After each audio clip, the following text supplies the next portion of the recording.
Vamos chamar agora a candidata Marina Silva.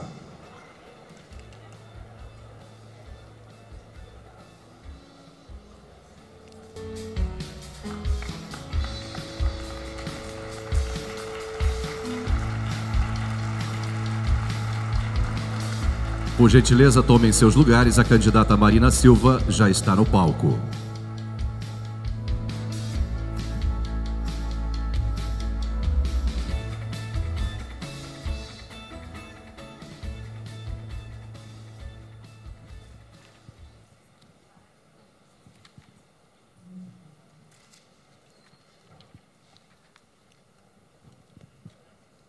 Senhoras e senhores, agora a nossa candidata Marina Silva, que terá 25 minutos também para fazer as suas apreciações.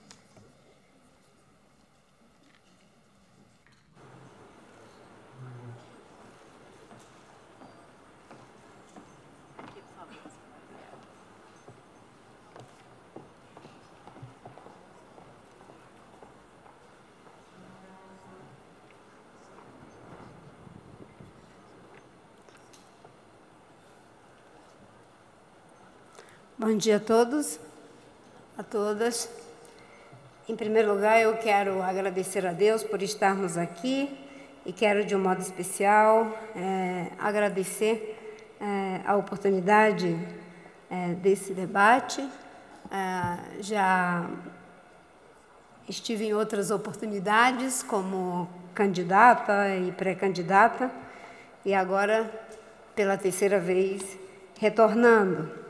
Estou acompanhada aqui do deputado Miro Teixeira, também do deputado distrital Chico Leite, da coordenadora da campanha Andréa Gouveia, além de outros coordenadores de diferentes áreas da campanha. Quero cumprimentar de um modo especial, a diretoria da CNI, em nome do seu presidente, Robinson Braga de Andrade, e parabenizar por esse diálogo tão importante para a vida do nosso país, em um momento tão delicado e, ao mesmo tempo, tão estimulante, que é do debate político para a sucessão presidencial. Como eu já disse, estou candidata pela terceira vez, mas obviamente que aqui eu tenho que dizer que sou pré-candidata. Em 2010, quando eu saí pela primeira vez, nós tínhamos uma situação em que o país estava saindo de uma crise, que foi a crise de 2008, mas parecia que as coisas estavam indo bem. Em 2014, nós já tínhamos uma situação de fortes sinais de que estaríamos entrando em um processo de estagnação econômica e agora nós sabemos também de quase degradação política.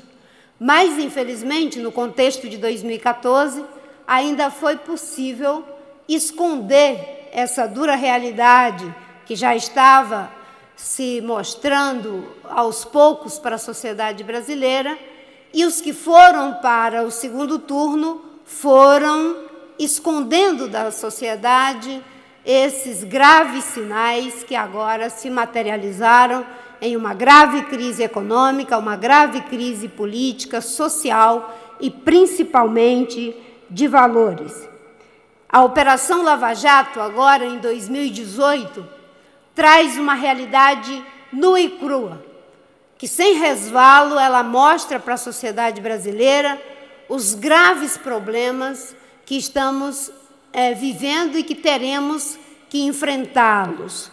E ela fez isso sem nenhum tipo de resvalo. Portanto, essas eleições de 2018, diferentemente da de 10 e de 14, ela tem uma peculiaridade. Ela é, ao mesmo tempo, instigante e, ao mesmo tempo, preocupante. É instigante porque agora nós sabemos a verdade. Nós conhecemos a dura realidade de um país que até bem pouco tempo era o país do pleno emprego e agora tem mais de 14 milhões de pessoas desempregadas. Nós temos a dura realidade de um país que até bem pouco tempo se orgulhava de ter tirado da miséria mais de 40 milhões de pessoas. Agora, nós somos o país que, com os mais de 13 milhões de desempregados e os que já desistiram de procurar empregos, que estão vivendo em subemprego, nós já devolvemos para a pobreza aqueles que nos orgulhávamos ter tirado. Agora, nós sabemos a dura realidade de um país que estimulou privilégios, e a gente não precisa tergiversar sobre isso. Só do BNDES, os privilégios significaram 1,2 trilhão para aqueles que foram escolhidos a dedo para ser os campeões nacionais. Essa realidade que nós temos hoje é a verdade. Por isso, ela é instigante e, ao mesmo tempo, preocupante. É instigante porque ter a verdade é algo libertador. E preocupante porque nós precisamos decidir o que vamos fazer com essa verdade. Eu gosto muito de um provérbio chinês que diz que sábios são aqueles que aprendem com os erros dos outros. Agora, estúpidos são aqueles que não aprendem nem com seus próprios erros. Infelizmente, nós, e eu digo nós, não é o nós magistral, não, é o nós mesmo, me incluindo, não fomos sábios o suficiente para evitar os erros. Mas não temos o direito de ser estúpidos. E a verdade, ela está diante de nós. A pergunta é, o que vamos fazer com essa verdade? Como lideranças políticas, como acadêmicos, como empresários, como trabalhador, como movimentos sociais, como povo brasileiro. O que vamos fazer com essa dura verdade? E eu espero sinceramente, e tenho trabalhado por isso desde 2010, para que a gente possa fazer algo bom com tudo isso. A minha vida foi sempre muito mesclada de coisas muito difíceis e coisas muito boas que foram feitas com essas coisas difíceis. Por isso que eu gosto muito da frase que diz que nós não somos o resultado e o produto daquilo que a vida fez conosco, nem o resultado e o produto daquilo que o passado fez conosco. E eu espero que tudo isso que nós estamos vivendo aqui possa um dia ser transformado em passado. Nós somos o resultado e o produto daquilo que nós fazemos com o nosso passado. E considerando que um país que tem graves problemas de corrupção, como temos hoje, à vistas e colocados com tanta dureza, envolvendo partidos, lideranças políticas, empresários, algo que não é desejável e que nem deve ser celebrado, deve ser visto com tristeza. Mas tudo isso deve nos levar àquilo que eu espero seja um grande aprendizado. E qual é a natureza desse aprendizado? Nós podemos, diante disso, ter duas atitudes. A atitude clínica de interferir adequadamente, atempadamente para resolver os problemas, ou a de não nos importarmos com isso, e aí nós vamos para além do poço, do fundo do poço, provavelmente para um poço sem fundo. Não acredito que é isso que nenhum brasileiro deseja, e nem é isso que queremos para o nosso país. Não vamos continuar reproduzindo, com certeza, a mesma visão que nos levou ao problema. Não podemos reproduzir as mesmas práticas que criaram os problemas. Se nós repetirmos a mesma visão, as mesmas práticas, com certeza teremos o mesmo resultado. Então, o grande desafio é que nessas eleições de 2018, nós podemos nos mobilizar para que o Brasil possa cumprir com aquilo que eu entendo é a escolha que devemos fazer para a vocação do nosso país, de ser um país economicamente próspero, socialmente justo, politicamente democrático, culturalmente diverso e ambientalmente sustentável. Não se consegue fazer mudanças relevantes se a gente não tiver um ideal de país. Todo mundo que tem uma empresa, com certeza, tem um ideal para essa empresa. Quanto mais para uma nação, para um povo. E o ideal que eu quero inscrever aqui é esse que acabo de mencionar. Não imagino que nenhum espectro ideológico, empresários, trabalhadores, cidadãos, acadêmicos, sejam contra a que trabalhemos para se ter um país economicamente próspero, socialmente justo, politicamente democrático, culturalmente diverso e ambientalmente sustentável. Os vários países do mundo e as várias regiões do mundo que se desenvolveram tinham à frente um ideal identificatório, e nós não podemos perder isso de vista.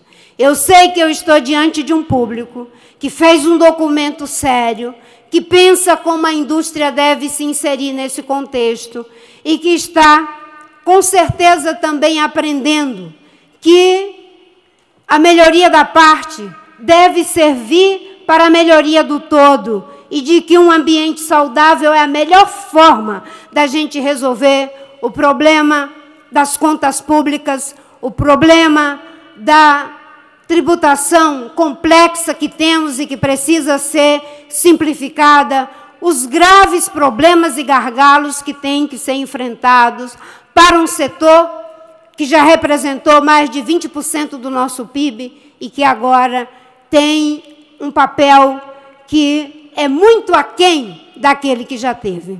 Eu sei que existe essa expectativa, mas nós precisamos calçar essa expectativa diante de um ideal que nos una a todos. E para que isso aconteça, para que a gente possa recuperar, inclusive, o tripé da nossa macroeconomia, com câmbio flutuante, superávit primário, meta de inflação, que foram abandonados por uma visão que sacrifica os ganhos de décadas em função de dividendos eleitorais de poucos anos. Eu sei que esse não é um desafio de pequena monta, mas para que isso aconteça, nós temos que resolver um problema. O problema da grave crise política que estamos atravessando.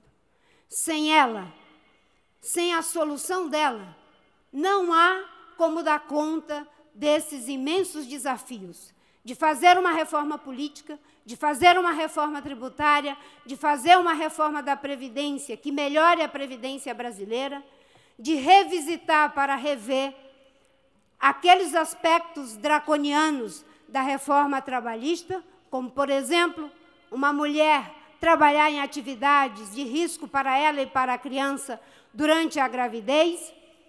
Tenho absoluta certeza que nenhum de nós acha que isso é modernização das relações de trabalho, mas, com certeza, não tem uma visão de que tudo o que foi feito deva ser desprezado, assim como não tem uma visão de que tudo o que foi feito deva ser sacralizado. Acho que a própria medida provisória que foi feita pelo governo foi o atestado de que mudanças precisam ser feitas para corrigir erros, para que, de fato, se tenha a modernização das relações de trabalho atualizadas aos interesses do século XXI, da nova estruturação produtiva e de todos os desafios que temos pela frente em um país em crise como o que estamos vivendo.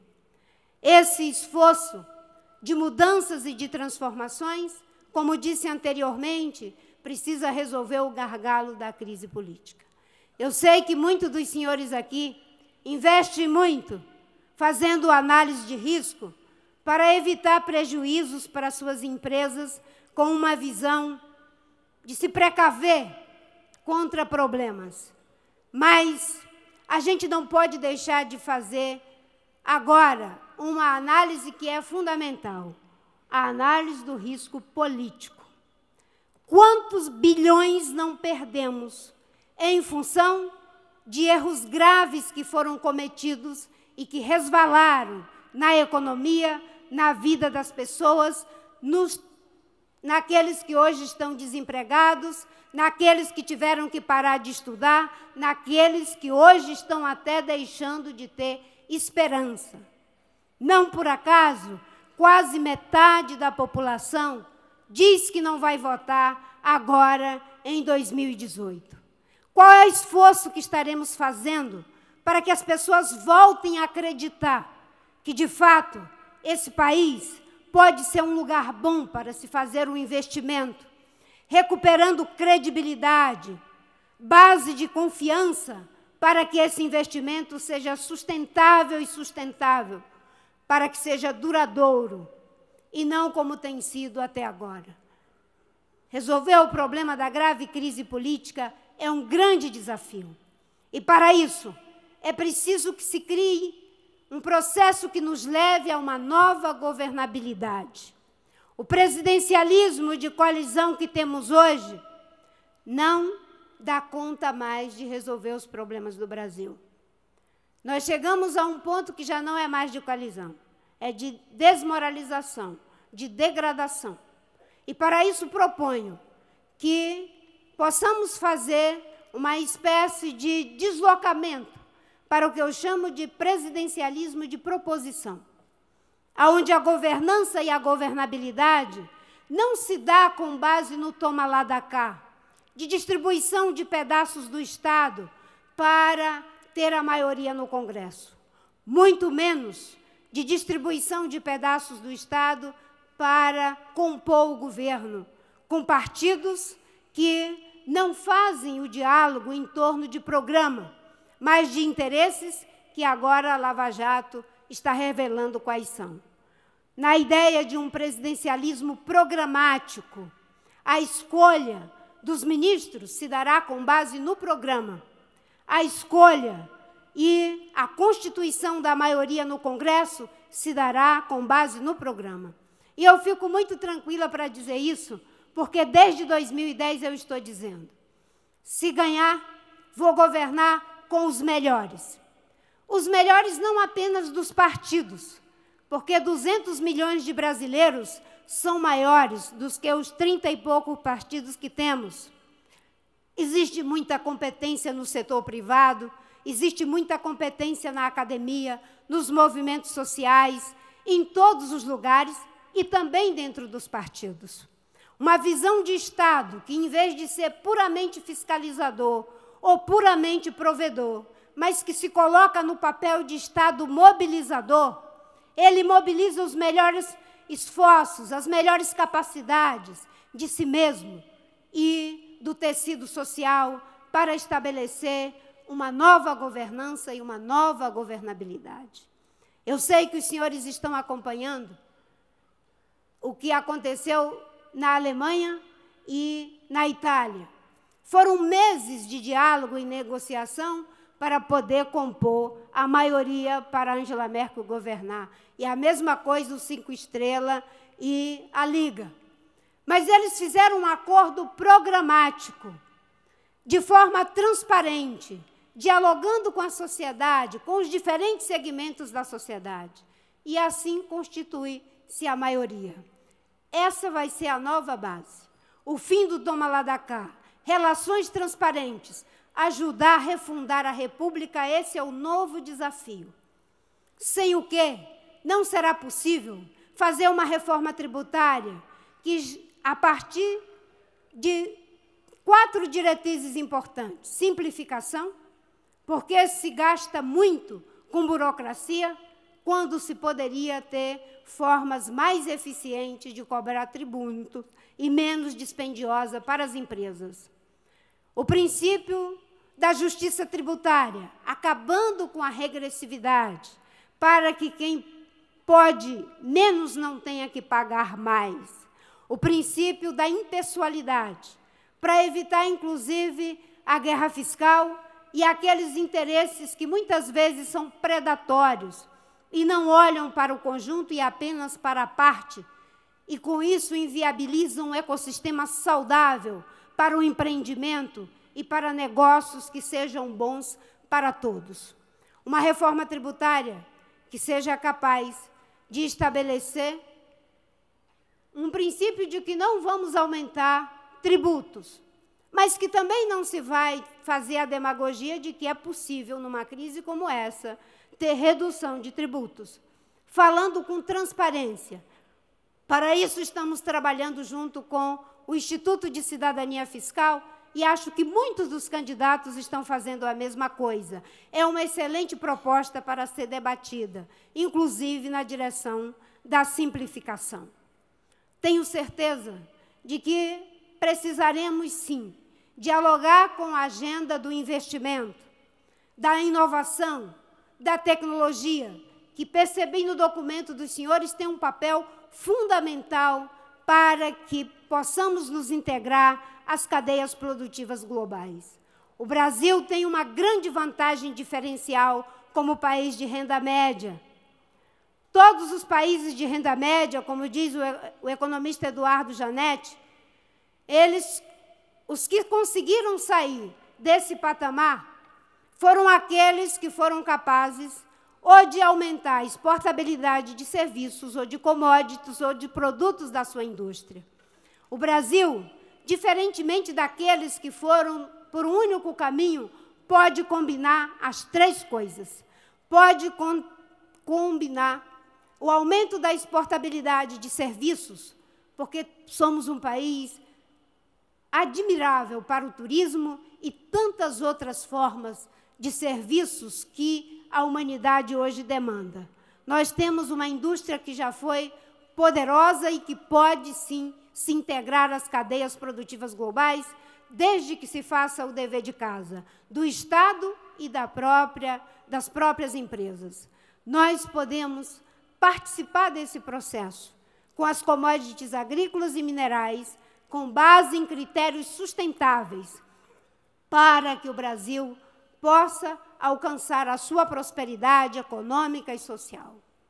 Todos esses esforços precisam ser acompanhados de uma agenda estratégica que considere a educação como a base para alavancar o nosso desenvolvimento. Não há como nos integrar às cadeias produtivas globais, ter inovação, sermos competitivos com uma educação em que apenas 30% das pessoas que terminam o 9º ano conseguem ler e interpretar um texto.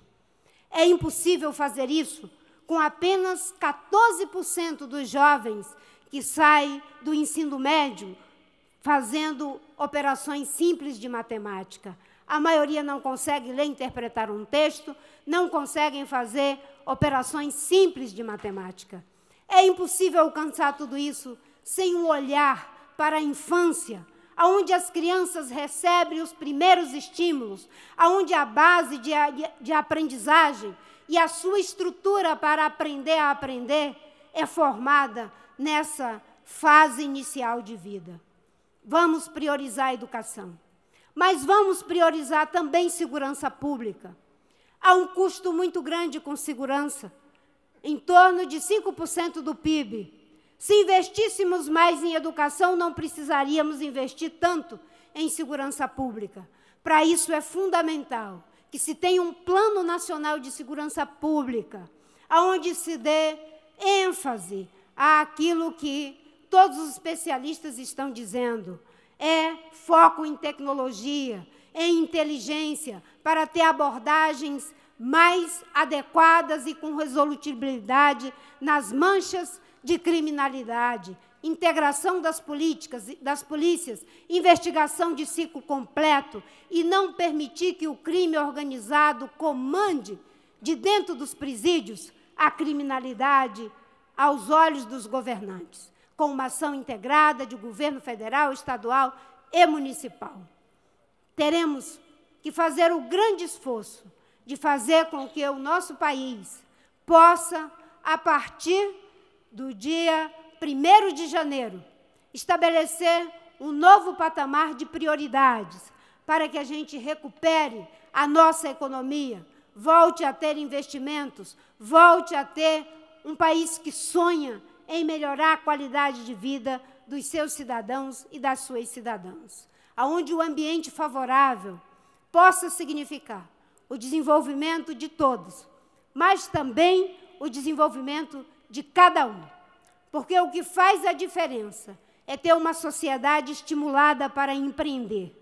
E, nesse sentido, o empreendedorismo diversificado, de grandes, pequenos e médios.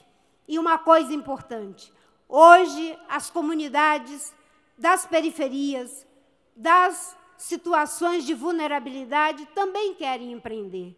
Eu fico imaginando que aquele 1,2 trilhão que foi destinado aos campeões nacionais, para a gente ver o que está acontecendo, se fosse destinado ao desenvolvimento de startups, desses jovens criativos, dessas comunidades pobres, para fazer o seu pequeno empreendimento, com certeza teríamos menos violência, teríamos o início de uma cultura empreendedora, aonde a sociedade brasileira lança mão das suas melhores capacidades para o desenvolvimento sustentável. Eu agradeço a oportunidade de poder discutir com os senhores essas ideias e, pela terceira vez me colocando como candidata à presidência da República, eu insisto, a gente até se mobiliza para fazer as coisas e elas são necessárias, mas o mais importante é estarmos mobilizados em cima de princípios e valores para fazer aquilo que é imprescindível, ter um país economicamente próspero, socialmente justo e politicamente democrático. Muito obrigada.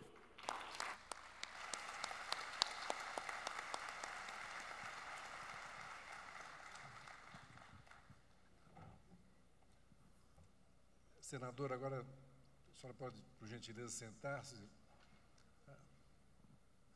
Vão ser feitas as 3 perguntas, 3 empresários. Por favor. Seguindo a dinâmica do diálogo da indústria com os candidatos à presidência da República, teremos a primeira pergunta feita por Eduardo Navarro de Carvalho, presidente da Telefônica Vivo. Bom dia, senadora. Muito obrigado aqui pela oportunidade de fazer uma pergunta à senhora. O setor da empresa no qual eu tenho a honra de presidir a Vivo, o setor das telecomunicações, talvez foi o setor que tenha passado pela maior transformação do país nos últimos 20 anos. Por coincidência, agora nesse mês de julho, se completam 20 anos da privatização da Telebrás. E na avaliação nossa, nesses últimos 20 anos, houve uma enorme transformação em função de entrada de capital privado, foram quase 800 milhões investidos nos últimos anos, um modelo regulatório adequado, com a Lei de Telecomunicações de 98, e agência regulatória independente. Evidentemente, há melhoras, ou seja, há uma série de melhoras, a lei nossa ficou ultrapassada, mas é inegável que essa combinação no nosso setor fez com que telefones, que há 20 anos atrás custavam $5.000, geravam fila de espera, hoje existem mais celulares do que brasileiros. Falei, como eu comentei, o marco ele ficou antigo, o que valeu para os últimos 20 anos, não vale para os próximos 20. A nossa legislação hoje ainda é muito baseada em telefones públicos e menos em internet. Então, a pergunta que eu faço para a senhora é: a senhora acredita que essa combinação de capital privado, marco regulatório adequado e agência independente é um modelo adequado para que o país possa solucionar os seus graves problemas de infraestrutura? E que em setores em específico a senhora acha que isso deveria ser acelerado? E no caso específico das telecomunicações, como é que nós podemos sair do mundo do telefone público e para ir para o mundo da conectividade, que é a ferramenta necessária e indispensável para a indústria 4.0 e para a revolução digital? Muito obrigado. Bem, primeiro, obrigada pela pergunta. Eu tenho a clareza de que tivemos um grande avanço quando melhoramos a qualidade das telecomunicações e das comunicações no Brasil, e, obviamente, que essa integração a que se referiu deu uma grande contribuição para que isso acontecesse. Não preciso aqui repetir das filas que tínhamos antes para adquirir um telefone comum. No entanto, é preciso que a gente olhe na perspectiva do aperfeiçoamento desse mecanismo de combinação entre o investimento privado, o capital privado, as agências reguladoras independentes e o marco regulatório adequado. E eu digo adequado que seja bom para o empreendedor e bom para a sociedade que vai receber o serviço, porque, em muitos casos, nós conseguimos o bom resultado, mas ainda precisamos aperfeiçoar muito em relação a outros aspectos, que nem sempre o atendimento é à altura daquilo que é a demanda da sociedade. E, hoje, devemos ficar atentos, inclusive, para aquilo que foi concebido nas agências reguladoras, que é a sua independência em termos políticos e ser mais focada na sua capacidade técnica. Hoje nós estamos vivendo um processo de politização e partidarização que aos poucos vai entrando também nas agências reguladoras. E isso precisa ser observado para que, de fato, possam cumprir o seu papel. Em relação aos setores que devem ser priorizados para que se continue esse processo virtuoso, com aquela observância que me referi antes, de que seja bom para os empreendedores e bom para a sociedade, que terá como resultado o serviço ou o produto, não é? O setor de transporte, de portos, de aeroportos e infraestrutura, em vários segmentos. Nós temos hoje, na saúde pública, os planos de saúde que são complementar, mas estamos vivendo uma situação de caos, por exemplo, tanto na saúde pública, né, quanto na saúde privada, e as agências reguladoras com muita dificuldade de dar conta desse imenso desafio que é prover saúde de qualidade para aqueles que buscam um plano de saúde, por exemplo.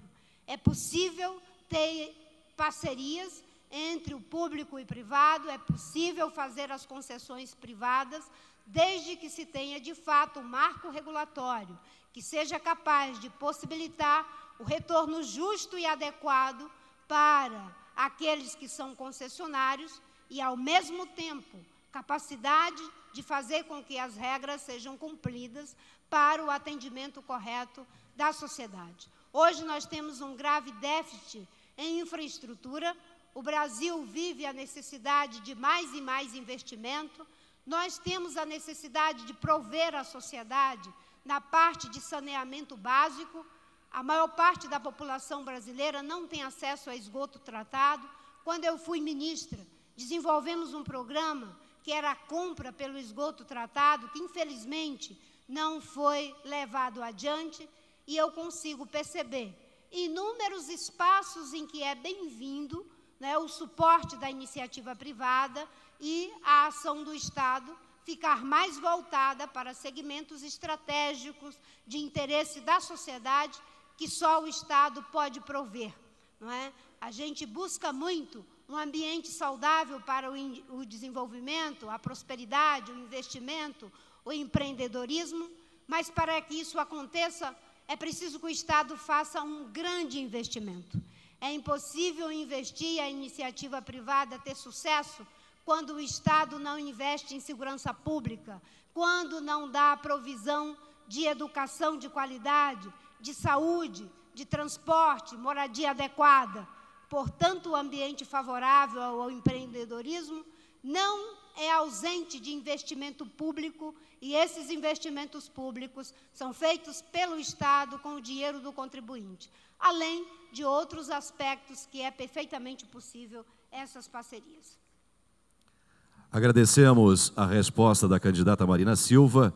Lembrando que são 5 minutos para a resposta. Teremos agora a segunda pergunta, feita por Paulo Afonso Ferreira, vice-presidente da CNI e diretor-geral do IEL.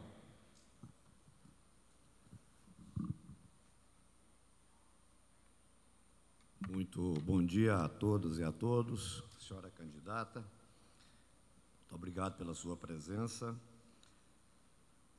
Segundo o relatório de Competitividade Brasil 2017-2018, publicado pela CNI, entre 18 países pesquisados, o Brasil é o último colocado no fator disponibilidade e custo de capital. As taxas de juros são altíssimas no Brasil, não apenas por conta da política monetária, mas por razões estruturais.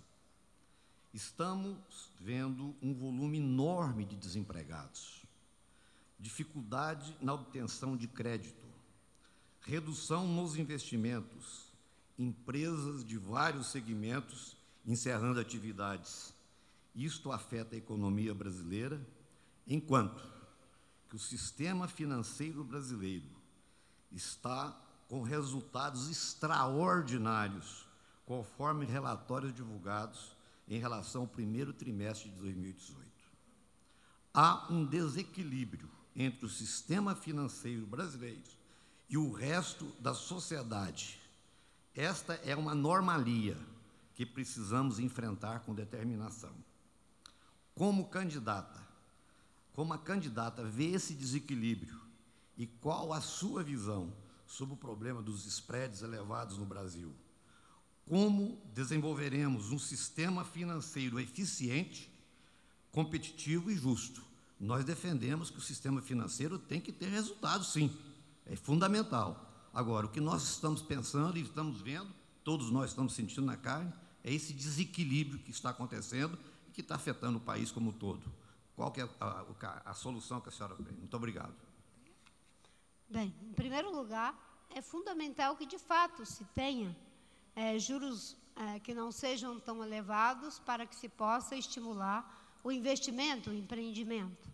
Numa situação em que especular com o capital é mais favorável do que investir para gerar empregos, é claro que uma boa parte vai por aquilo que aparentemente é o caminho mais fácil. Para que se chegue a esses resultados, é preciso que se tenha também investimentos e um esforço por parte do Estado. Hoje, em uma situação de completo desequilíbrio fiscal, com déficit público elevado como temos, e para isso é preciso que se tenha uma ação voltada para ter, sim, redução de gasto público, redução de juros, controle de inflação, porque é isso que cria um ambiente favorável para o investimento.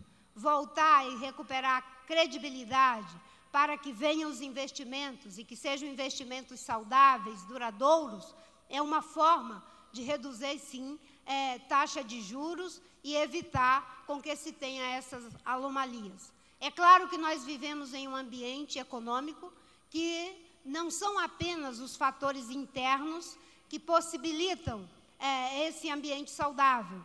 Nós estamos vivendo uma situação em que a elevação dos juros americanos cria também desequilíbrios que nos desfavorecem.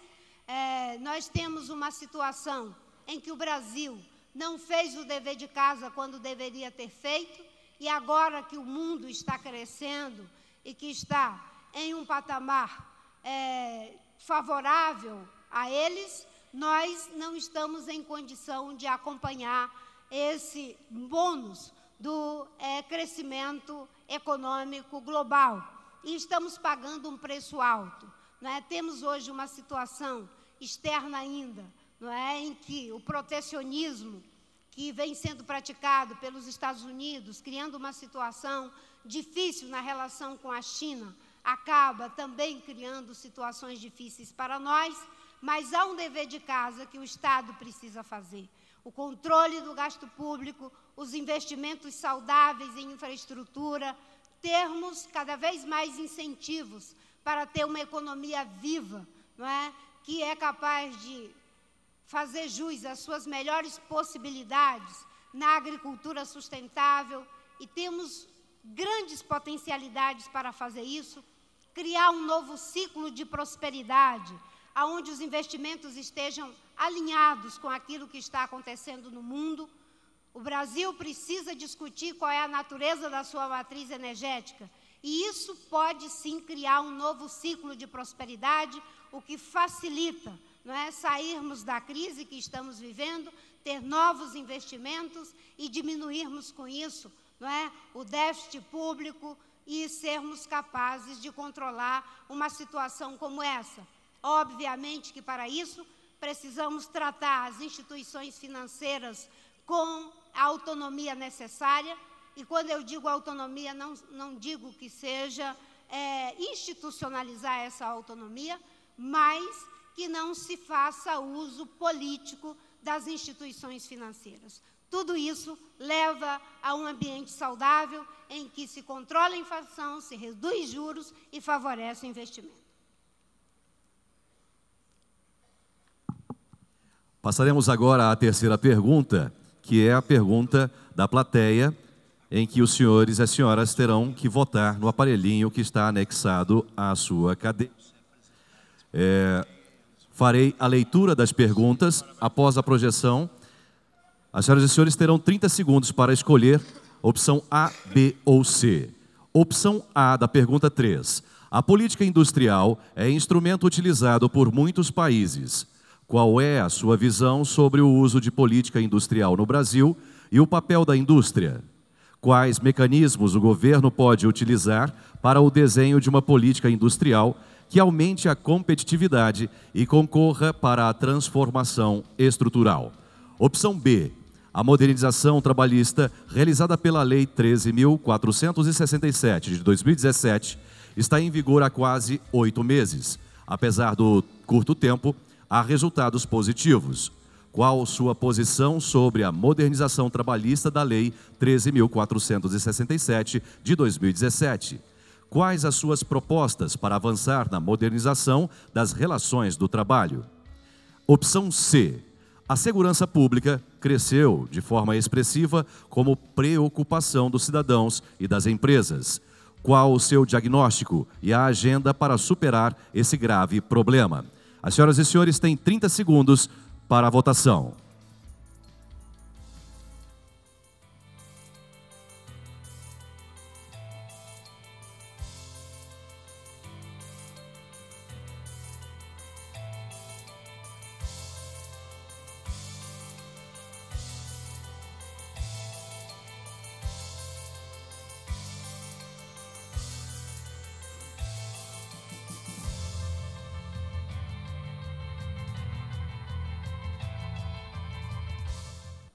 Já teremos a resposta.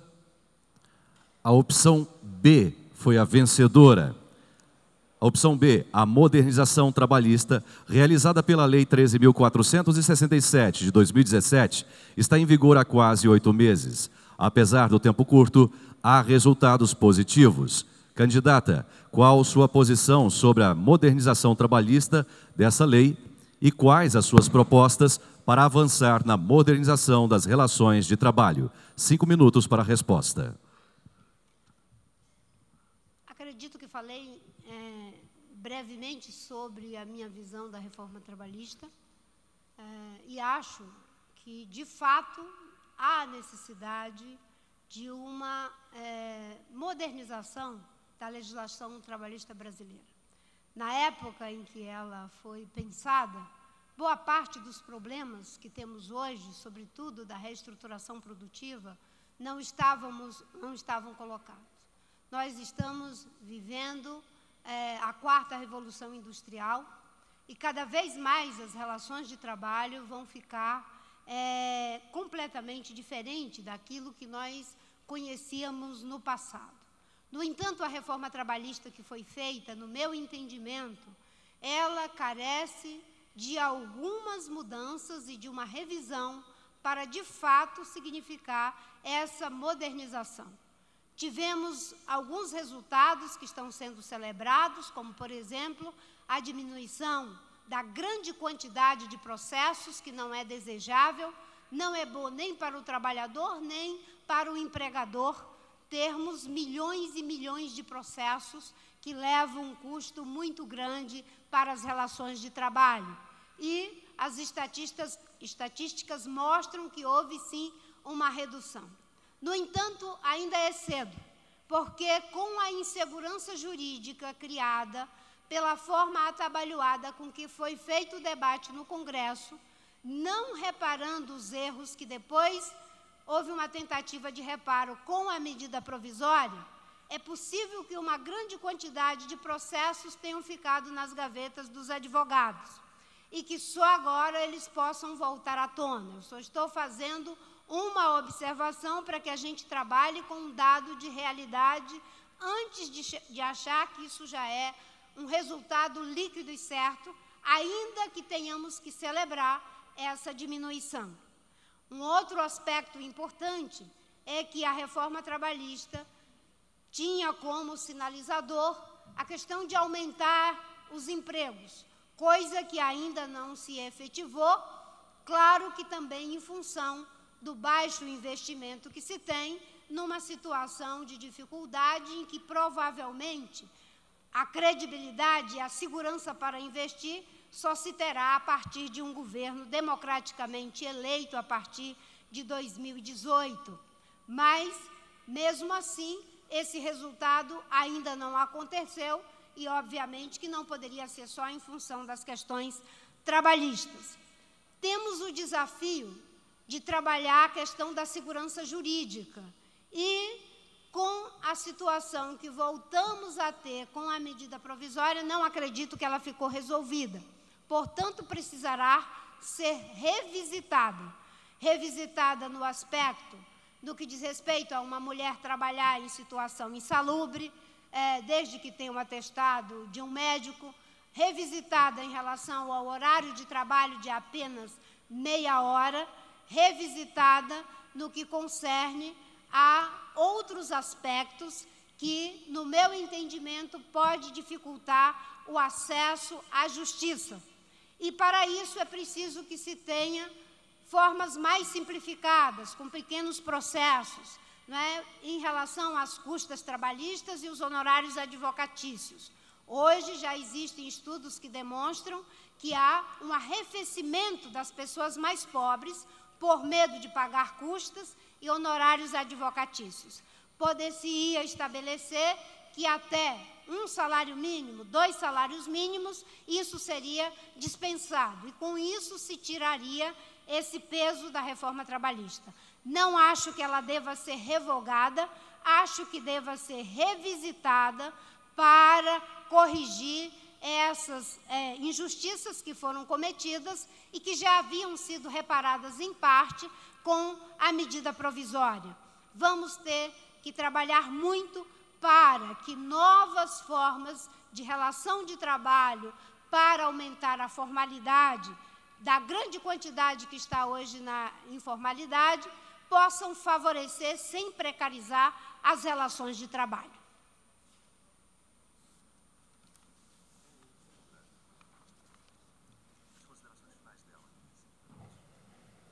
Senadora, muito obrigado. A senhora tem mais 5 minutos para suas considerações finais.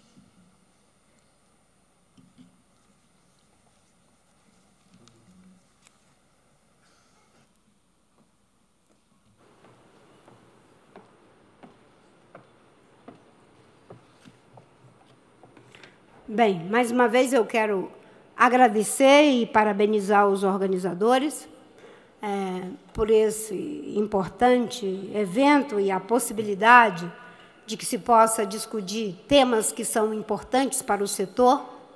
Tenho absoluta clareza de que o enquadre desse debate, desse diálogo, não é apenas voltado para as necessidades específicas da indústria brasileira, mas sei também que é fundamental atentar para as especificidades, porque, afinal de contas, é um setor importante, estratégico, sem o qual fica muito difícil imaginar que o Brasil possa se tornar um país desenvolvido que ultrapasse as dificuldades que temos hoje em relação aos países emergentes do mundo. Então, pensar um ambiente para que a indústria brasileira possa recuperar sua capacidade de investimento, modernização, visando gerar trabalho, renda, novos produtos, materiais e melhorar cada vez mais o ambiente de investimentos do nosso país é fundamental. No entanto, eu insisto na ideia de que temos um grande dever de casa, porque boa parte das boas ideias que temos e que generosamente a sociedade, através das suas organizações, sejam elas da sociedade civil, de organismos empresariais, dos diferentes setores da sociedade, disponibilizam aos governos, elas esbarram exatamente no ambiente tóxico da política. O Brasil não está na situação em que está porque tivemos um terremoto, um maremoto ou uma guerra. O Brasil está na situação em que está porque foram tomadas decisões políticas equivocadas. E, para isso, é fundamental que as decisões políticas certas nos levem para um novo patamar, aonde o ambiente para empreender seja fruto da ação de um Estado que, no meu entendimento, em vez de apenas fiscalizador e apenas provedor, seja o Estado mobilizador. O Estado que é capaz de fazer como o treinador de um time de futebol, que dá o melhor de si para que o coletivo possa se desenvolver e, com isso, cada um poder oferecer o que há de melhor como indivíduo. É isso que a gente precisa para que o nosso país possa sair da situação difícil que está vivendo. E eu sei que o grande desafio hoje, para além das propostas que muitos estão apresentando, eu tenho visitado instituições da área de segurança pública, o movimento Todos pela Educação, o Centro de Cidadania Fiscal, agora aqui com os senhores, vendo o documento que apresentaram, eu sinto que nós estamos avançando, indo para além da velha lógica do farinha pouco, meu pirão primeiro, e indo para o espaço de ver integradamente, de forma sistêmica, os problemas que podem favorecer a todos. Eu sei que a sociedade é rica de possibilidades e de propostas para ajudar a melhorar o nosso país. E já fez isso em tempos passados. O programa de combate à miséria, com o Bolsa Família, que, se eleita, irei manter e aperfeiçoá-lo rumo à inclusão produtiva, foi uma contribuição da sociedade, através do Betinho e do bispo D. Mauro Morelli.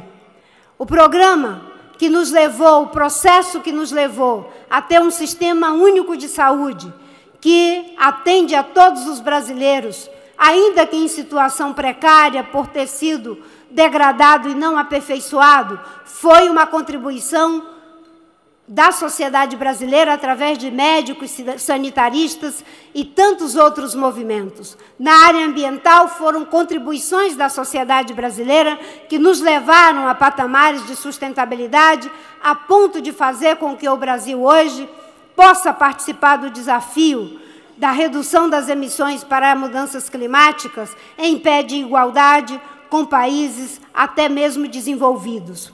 Foram grandes essas contribuições. E, olhando para o documento dos senhores, eu também encontro inspiração e propostas concretas para o aperfeiçoamento das políticas nesse momento. Mas tem um dever de casa para ser feito, que é melhorar a qualidade da política, do ambiente político. E isso somente os cidadãos e as cidadãs brasileiras poderão fazer. Não dá mais para acreditar que um país cindido é melhor do que um país unido. Não dá mais para continuar na lógica da oposição que só vê defeitos, mesmo quando existem acertos que devem ser preservados. Não dá mais para querer mudar e não mudar. O Brasil tem o compromisso agora de pôr um fim à ideia de que, mantendo os que criaram o problema, nós vamos resolver o problema. É preciso experimentar, a partir da experiência concreta, uma nova forma de governo, uma nova forma de governar.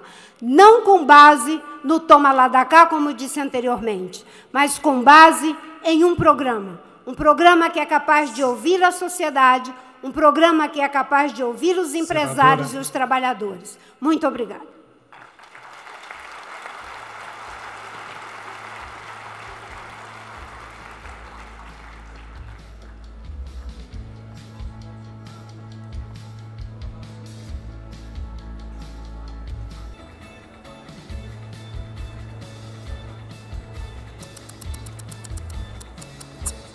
Muito obrigado à candidata Marina Silva. Diálogo da Indústria com os candidatos à presidência da República.